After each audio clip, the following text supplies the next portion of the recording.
বিসমিল্লাহির রহমানির রহিম।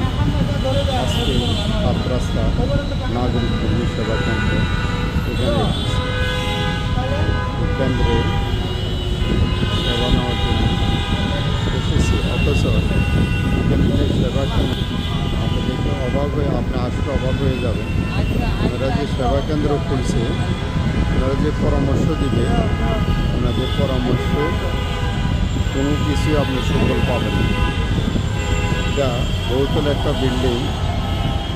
ওনাদের যে সেবা কেন্দ্র, সেবার যে কার্যক্রম, যে মানুষকে সেবা দিবে, জমি চক্রান্ত, এতে ওনারা বলতেছে পড়ে যাওয়ার জন্য।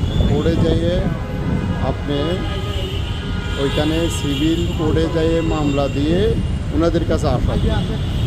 সিভিল কোর্টে যে মামলা দিয়ে আইসা লাভটা হবে। ওনারা যদি দীর্ঘদিন আপনি যদি সিভিল কোর্টে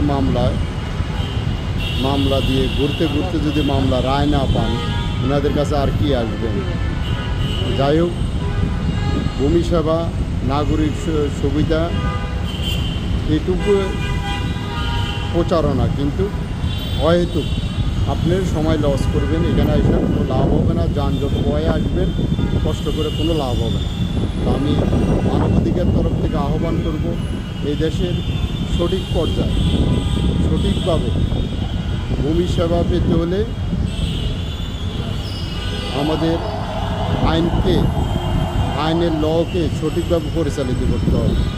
তাহলে আমরা ভূমি সেবাগুলো অদূর ভবিষ্যতে এই সুবিধাগুলো সহজে পাব। সবাই ভালো থাকুন, সুস্থ থাকুন। আসসালামু আলাইকুম।